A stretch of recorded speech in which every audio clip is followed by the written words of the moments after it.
but the food came from Community Gardens and Gardens Farmer in Pembroke.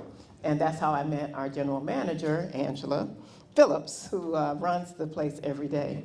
While I do a lot of things with the nonprofit, one of which is publishing a magazine, which we'll get out to you as well, called Southside Drive, because in the process of attempting to enliven the community, we want to have them see the mirror image of themselves that is now missing because 10 o'clock news cannot educate us on who we are, and is not intended to. It is intended to create emotions by the viewer, and usually that is terror and disaster. And so the print, we print a magazine so that people can hold in their hand something that says there's something more in my spirit, and this is a reflection of it. Master Rasul is our martial arts teacher. We have had psychologists on board. We've been involved with Community Mental Health Council for 30 years. A renowned psychiatrist, Dr. Carl Bell, who had done some great work in community building, was a friend of mine, and we gave the proceeds from our Real Men Cook Father's Day events to his organization. So that's how long we've been involved with community mental health. How long can you be a Black person in America and not have emotional situations, right? Because what's coming at you as a Black person every day is counterproductive. And so we have always had community mental health as one of our processes, and martial arts is a great way to talk about, not just talk about violence, but to give people something where they can feel empowered.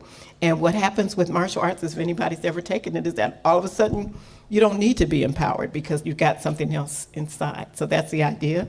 We've done yoga for men. We do self-defense for women. After the pandemic, we found that domestic violence was going up. So that's one of the reasons we started offering that. So we are the solution, basically. And you're here because this is a social enterprise. We had to form a nonprofit. The nonprofit had to form a for-profit to purchase the property quickly after it was purchased for taxes. And if any of you know that process, it's got to be quick, and the tax certificate holders have to trust you enough to hold on until you get the money and the financing to get it. So this is 7,500 square feet. Lauren, I was going to say that we should probably show you some jazz in the background. It's wonderful at night when the lights go out and our stage is lit. You can just imagine what we're able to do in a supper club setting. And it is a supper club, and you will be able to sample the kind of food that our guests are able to get. I think, and I'm stalling in a way, because I think that, and our retail shop that used to be a gift shop that had to close down during COVID is just opening today.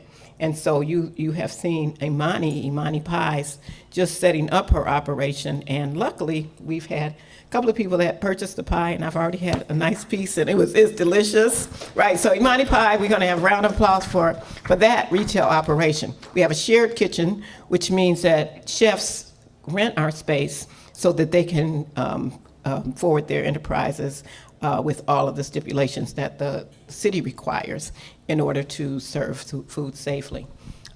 So I think, is it noon? Because I think everything's out. Maybe we should ask. Yes, The chef's coming in now. Got a few other little things on the program, and then we'll set you off on the food there. Okay. Any questions before I leave? And you will be hearing my passion and all of that all day. Yes. On a regular basis, well, it's up and down. Like if it rains, there's nobody. And that hurts to watch the rain and to hear the music being so wonderful and nobody's here.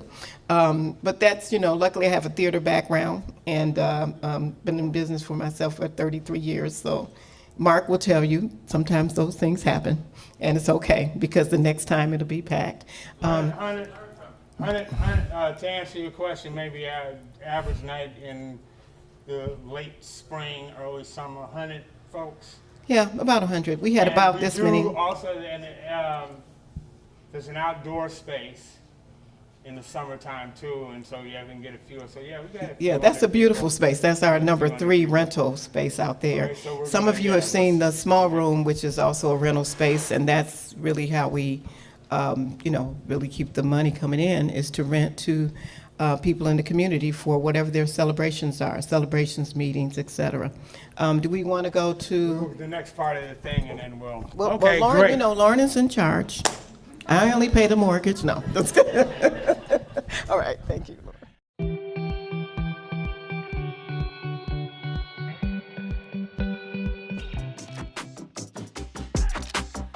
Come join our 361 firm community of investors and thought leaders.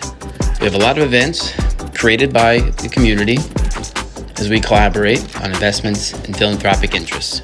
Join us.